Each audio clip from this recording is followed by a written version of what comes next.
Pen drive ಪುರಾಣದಲ್ಲಿ ಅಪ್ಪ ಮತ್ತು ಮಗನ ಕುಣಿಕೆ ದಿನ ಕಳೆದಂತೆ ಬಿಗಿಯಾಗ್ತಾ ಇದೆ. ಇಬ್ರು ಕೂಡ ವಿಚಾರಣೆಗೆ ಹಾಜರಾಗ್ತಾ ಇಲ್ಲ. ಇದರ ನಡುವೆ ರೇವಣ್ಣ ಅವರಿಗೆ ಎರಡನೇ ನೋಟಿಸ್ ಅನ್ನು ಕೊಟ್ಟು ಇವತ್ತಿಗೆ 24 ಗಂಟೆ ಈ ಕ್ಷಣಕ್ಕೆ ಕಳೀತಾ ಇರುವಂತದ್ದು. ಎರಡನೇ ನೋಟಿಸ್ ಅನ್ನು ಇಶ್ಯೂ ಮಾಡಿ ಇದರ ನಡುವೆ ನಿರೀಕ್ಷಣಾ ಜಾಮೀನು ಅರ್ಜಿ ವಿಚಾರಣೆ ಕೂಡ ಇವತ್ತು ನಡೆಯುತ್ತೆ.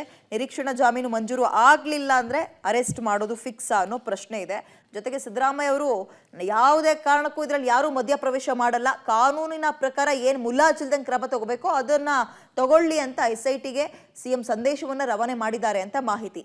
ಇಡೀ ಪ್ರಕರಣ ಕಾನೂನು ಪ್ರಕಾರವೇ ನಡೀಲಿ, ಯಾರ ಒತ್ತಡಕ್ಕೂ ಮಣಿಯಕ್ಕೆ ಹೋಗ್ಬಿಡಿ ಅಂತ ಫ್ರೀ ಹ್ಯಾಂಡ್ ಕೊಟ್ಟಿದ್ದಾರೆ. ರೇವಣ್ಣ ಅವರ ವಿಚಾರಣೆಗೆ ಅವರು ಇವತ್ತು ಕೂಡ ಹಾಜರಾಗಲಿಲ್ಲ ಅಂದ್ರೆ ಬಹುಶಃ SIT ಅರೆಸ್ಟ್ ಮಾಡ್ಬೋದೇನಪ್ಪ. ಎಲ್ಲಿಗಾರ ಎಸ್ಕೇಪ್ ಆಗಲಿ ರೀ, ಅಲ್ಲಿಂದ ಹಿಡ್ಕೊಬತ್ತೀವಿ. ಯಾವ ದೇಶದಲ್ಲಿದ್ದರೂ ಕೂಡ ಅಲ್ಲಿಂದ ಹಿಡ್ಕೊಬತ್ತೀವಿ. ನಾನು ಅದಕ್ಕೆ ಪ್ರೈಮ್ ಮಿನಿಸ್ಟರ್ಗೆ ಪತ್ರ ಬರೆದಿದ್ದೀನಿ, ಅವ್ರು ಡಿಪ್ಲೊಮ್ಯಾಟಿಕ್ ಪಾಸ್ಪೋರ್ಟ್ನ ಕ್ಯಾನ್ಸಲ್ ಮಾಡಿ ಅಂತ. ಪಾಸ್ಪೋರ್ಟ್ ಕ್ಯಾನ್ಸಲ್ ಆದ್ಮೇಲೆ ಇರೋಕ್ಕಾಗಲ್ವಲ್ಲ ವಿದೇಶದಲ್ಲಿ, ನಮ್ಮ ದೇಶಕ್ಕೆ ಬರಲೇಬೇಕಲ್ಲ. ಪ್ರಜ್ವಲ್ ರೇವಣ್ಣ ಇದ್ದಾನಲ್ಲ, ಬರೀ ಸೆಕ್ಷುವಲ್ ಹ್ಯಾರಾಸ್ಮೆಂಟ್ ಅಲ್ಲ, ರೇಪ್ ಮಾಡಿದ್ದಾರೆ, ರೇಪ್ ಕೇಸ್ ಆಗಿದೆ. ನಾವು ಬೇರೆ ಬೇರೆ ಆಗೋಗ್ಬಿಟ್ಟಿದ್ದೀವಿ, ರೇವಣ್ಣ ಬೇರೆ ನಾನು ಬೇರೆ ಅಂತ ಹೇಳ್ತಾರೆ. ದೇವೇಗೌಡರಿಗೂ ನಮಗೂ ಇದಕ್ಕೆ ಸಂಬಂಧ ಇಲ್ಲ ಅಂತ ಹೇಳ್ತಾರೆ. ಇನ್ನೊಂದು ಕಡೆ ಇದೆಲ್ಲ ಮಾಡ್ತಾರೆ. ಅದು ಚುನಾವಣಾ ಪ್ರಚಾರಕ್ಕೆ ಹೋಗಿದ್ದಾಗ ಪ್ರಜ್ವಲ್ ರೇವಣ್ಣ ಬೇರೆ ಅಲ್ಲ, ನನ್ನ ಮಗ ಬೇರೆ ಅಲ್ಲ ಅಂತ ಹೇಳ್ತಾರೆ. ಏನು ದಾಖಲಾಗಿರುವ ಇಷ್ಟೂ ಪ್ರಕರಣದಲ್ಲಿ HD ರೇವಣ್ಣ ಅವರೇ A1 ಆರೋಪಿ. ಇದೀಗ ಕಿಡ್ನಾಪ್ ಪ್ರಕರಣ ಆಗಿರ್ಬೋದು, ಲೈಂಗಿಕ ದೌರ್ಜನ್ಯ ಆರೋಪ ಆಗಿರ್ಬೋದು, ಎರಡರಲ್ಲೂ ಕೂಡ A1 ಆರೋಪಿಯಾಗಿದ್ದಾರೆ ರೇವಣ್ಣ.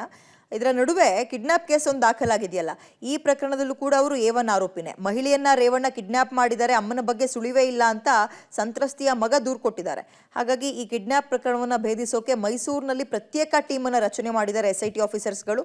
ಕಿಡ್ನಾಪ್ ಆಗಿರೋ ಮಹಿಳೆಯನ್ನು ಹುಡುಕೋಕೆ ಮೈಸೂರಿನಲ್ಲಿ ಇದೀಗ ಸಪರೇಟ್ ಟೀಮ್ ಮಾಡಿ ರೇವಣ್ಣ ಅವರಿಗೆ ಸಂಬಂಧಪಟ್ಟಂತಹ ಜಾಗಗಳು, ಅವರ ಸಂಬಂಧಿಕರ ಮನೆಗಳು, ಸ್ನೇಹಿತರ ಮನೆಗಳು, ಎಲ್ಲೆಲ್ಲ ಅನುಮಾನ, ಇಲ್ಲಿ ಬಚ್ಚಿಟ್ಟಿರ್ಬೋದಾ, ಅಲ್ಲಿಟ್ಟಿರ್ಬೋದಾ, ಇಲ್ಲಿ ಹೆದರಿಸಿಟ್ಟಿರ್ಬೋದಾ, ಎಲ್ಲಿ ಹೋದ್ರು ಹಾಗಾದ್ರೆ ಆ ಹೆಂಗಸು ಎಲೆಕ್ಷನ್ ದಿನದಿಂದ ಕಾಣಿಸ್ತಾ ಇಲ್ಲ ಅಂದ್ರೆ ಎಲ್ಲಿ ಹೋಗಿದ್ದಾರೆ ಅಂತ ಹುಡುಕಾಟವನ್ನು ನಡೆಸ್ತಾ ಇದ್ದಾರೆ. ಈ ಪ್ರಕರಣದಲ್ಲಿ A1 ಆರೋಪಿ ರೇವಣ್ಣ, ಕಿಡ್ನಾಪ್ ಪ್ರಕರಣದಲ್ಲಿ A2 ಸತೀಶ್ ಬಾಬಣ್ಣ ಅಂತ ಆ ವ್ಯಕ್ತಿನೇ ಮನೆಗೆ ಬಂದು ಕರ್ಕೊಂಡು ಹೋಗಿದಂತೆ.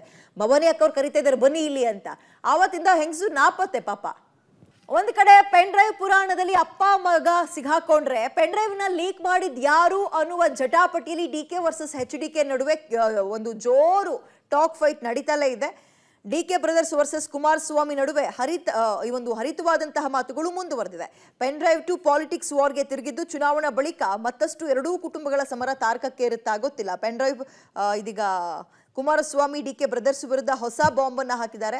ನಾನು ಎಲ್ಲಾ ದಾಖಲೆಗಳನ್ನ ರೆಡಿ ಮಾಡಿ ಇಟ್ಕೊಂಡಿದ್ದೀನಿ, ಏನೇನು ಮಾಡಿದವರೋ ಎಲ್ಲವೂ ಗೊತ್ತಿದೆ. ಈ ನಡುವೆ HDK ದಾಖಲೆ ಬಿಡ್ತಾರೆ ಅಂತ ಹೊಸ ಬಾಂಬ್ ಹಾಕಿದ್ದಾರೆ ವಕೀಲ ದೇವರಾಜೇಗೌಡ. ಹಾಗಾದ್ರೆ ಕುಮಾರಸ್ವಾಮಿ ಹತ್ರ ಇರುವಂತಹ ದಾಖಲೆ ಯಾವುದು? ವಾರದ ಬಳಿಕ ಪೆನ್ ಡ್ರೈವ್ ಪ್ರಕರಣದಲ್ಲಿ ಮತ್ತಷ್ಟು ಟ್ವಿಸ್ಟ್ ಸಿಗುತ್ತಾ ಗೊತ್ತಿಲ್ಲ, ಏನ್ ಬೇಕಾದ್ರೂ ಆಗ್ಬೋದು. ಎಪಿಸೋಡ್ಗಳು ಬರ್ತಕ್ಕಂಥದ್ದನ್ನು ಗಮನಿಸಿದ್ದೇನೆ. ಅದಷ್ಟೇ ಅಲ್ಲ, ದೇವೇಗೌಡರ ಮನೆ ಮುಂದೆ, ನನ್ನ ಮನೆ ಮುಂದೆ ಬೆಳಗ್ಗೆ 5:30 6 ಗಂಟೆಗೆ ಮಾಧ್ಯಮದ ಮಿತ್ರರು ಕ್ಯಾಮ್ರಾ ಸಮೇತ ಬಂದು ರಾತ್ರಿ 12 ಗಂಟೆವರೆಗೆ ದೇವೇಗೌಡರು ಮತ್ತು ನನ್ನ ಮನೆ ಮುಂದೆ ನಿಲ್ತಕ್ಕಂಥ ಒಂದು ಹೊಸ ಬೆಳವಣಿಗೆಗಳು ನಡೀತಾ ಇದೆ. ಪ್ರತಿನಿತ್ಯ ನನ್ನ ಮನೆ ಮುಂದೆ, ದೇವೇಗೌಡರ ಮನೆ ಮುಂದೆ ಕ್ಯಾಮ್ರಾ ಆನ್ ಮಾಡಿ ಇಟ್ಕೊಂಡೆ ಪಾಪ ಶ್ರಮ ವಹಿಸ್ಕೊಂಡು ಕೂತಿದ್ದೀರಿ ಮಾಧ್ಯಮದ ಮಿತ್ರರು. ಈ ಎಪಿಸೋಡ್ಗಳಲ್ಲಿ ಸನ್ಮಾನ್ಯ ದೇವೇಗೌಡರಾಗಲಿ ನನ್ನದಾಗಲಿ ಯಾವುದೋ ಪಾತ್ರವೇ ಇಲ್ಲದೆ ಇದ್ದಾಗ ನಮ್ಮಿಬ್ಬರು ಸುತ್ತಲಿರ್ತಕ್ಕಂಥದ್ದು ಯಾಕೆ ನನಗೆ ಇನ್ನೂ ಅರ್ಥ ಆಗಿಲ್ಲ. ಇನ್ನು ಪ್ರಜ್ವಲ್ ರೇವಣ್ಣ ಅವರು ಆರೋಪಿ ಸ್ಥಾನದಲ್ಲಿದ್ದಾರೆ. ಅದ್ರ ಜೊತೆಗೆ ಪ್ರಜ್ವಲ್ ರೇವಣ್ಣ ಅವರ ಮೇಲೆ ದೊಡ್ಡ ಮಟ್ಟದಲ್ಲಿ ಇಂಟರ್ನ್ಯಾಷನಲ್ ಸ್ಟ್ಯಾಂಡರ್ಡ್ಗೆ ಇವತ್ತು ವಿಷಯ ತೆಗೆದುಕೊಂಡು ಹೋಗ್ತಕ್ಕಂಥದ್ದಕ್ಕೆ ಯಾರ್ಯಾರ ಪಾತ್ರ ಏನಿದೆ ಆಮೇಲೆ ಚರ್ಚೆ ಮಾಡ್ತೀನಿ. ಅದೇ ನನಗೆ ಅದು ರಾಜಕೀಯವಾಗಿ ಈಗ ಬಳಕೆ ಮಾಡಲ್ಲ. ಈ ರಾಜ್ಯದಲ್ಲಿ ನಡೆದಿರ್ತಕ್ಕಂಥ ಘಟನೆಯ ಬಗ್ಗೆ ನಾನು ಈ ವಿಷಯ ಹೊರಗೆ ಬಂದು ಮೊದಲನೇ ದಿನವೇ ಹೇಳಿದ್ದೇನೆ, ಈ ಇದರಲ್ಲಿ ತಪ್ಪಿತಸ್ಥರು ಯಾರೇ ಇರಲಿ ಈ ನೆಲದ ಕಾನೂನಿಗೆ ತಲೆ ಬಾಗಬೇಕು. ಉಪ್ಪು ತಿಂದಂಥವ್ರು ನೀರು ಕುಡಿಲೇಬೇಕು. ಕುಮಾರಸ್ವಾಮಿನೇ ಬಿಟ್ಬಿಟ್ಟವ್ರು ಇದನ್ನ ಕ್ಯಾಸೆಟ್ನ ಅಂತ. ಕುಮಾರಸ್ವಾಮಿನೇ ಬಿಟ್ಟು ನನಗೆ ಹುಚ್ಚ. ಈ ಕ್ಯಾಸೆಟ್ ಪ್ರಿಪೇರ್ ಮಾಡೋದು ನಾನಲ್ಲ, ಹಲವಾರು ಪ್ರಕರಣಗಳು ಕೊಡಬಲ್ಲೆ. ಯಾವ್ಯಾವ ಕಾಲದಿಂದ ಸಿನಿಮಾ ಟೆಂಟ್ಗಳಲ್ಲೂ ಸಹ ಇವೆಂಥವು ಅಶ್ಲೀಲ ಚಿತ್ರಗಳನ್ನ ಹಾಕೊಂಡು ಓಡಿಸ್ತಾ ಇದ್ರಲ್ಲ, ಆ ಎಕ್ಸ್ಪೀರಿಯನ್ಸ್ ಯಾರಿಗಿದೆ ಅನ್ನೋದು ಗೊತ್ತು ನನಗೆ. ಆ ಎಕ್ಸ್ಪೀರಿಯನ್ಸ್ ಅದು ಮುಂದುವರೆದಿದೆ ಅಷ್ಟೇ. ಈ ಕ್ಯಾಸೆಟ್ ಪ್ರಿಪರೇಷನ್ದು ಅವರು ಇವತ್ತು ಚರ್ಚೆ ಮಾಡ್ಯಾರೆ. ಅದು ಒಂದು ಭಾಗ ಇರಲಿ. ಇಲ್ಲಿ ನನ್ನ ಹೆಸರನ್ನ ಕೆಣಕಿದ್ದಾರೆ, ಇರಲಿ, ಅವೆಲ್ಲ ಮುಂದೆ ಸತ್ಯಾಂಶ ಬರುತ್ತೆ. ನಾನೇನು ಎಲ್ಲೂ ಹೋಗಲ್ಲ, ಇಲ್ಲೇ ಇರ್ತೀನಿ. ಏನೋ ಹೇಳಿದ್ದಾರೆ ಯಾರೋ ನಿಮ್ಮ ಕಾಂಗ್ರೆಸ್ನ ಮಹಾನ್ ನಾಯಕ, ತೋಟದಲ್ಲಿ ಯಾರನ್ನೂ ಇಟ್ಕೊಂಡಿಲ್ಲ, ಕದ್ದು ತಗೊಂಡೋಗಿ ಸ್ಟ್ರೀಟ್ ಫೈಟರ್ ನಾವು ಅಂತ ಹೇಳಿದ್ದೀವಿ. ಬಾರಪ್ಪ ನಮ್ಮ ತೋಟದಲ್ಲಿ ನಾವು ಎಷ್ಟು ಜನ ಕರ್ಕೊಂಡೋಗಿ ಇಟ್ಕೊಂಡಿದ್ದೀವಿ ಗೊತ್ತಾಯ್ತದೆ. ನೀನೇನು ಮಾಡಿದ್ದೀಯ? ಯಾವ ಹೋಟ್ಲಿಗೆ ಕರ್ಕೊಂಡೋಗಿ 6 ಜನನೋ 7 ಜನನೋ ಇಟ್ಟಿದ್ದೀಯಾ ಬರ್ಸೋಕ್ಕೆ, ಸುಳ್ಳ ಆರೋಪಗಳನ್ನ ಮಾಡ್ಸೋಕ್ಕೆ?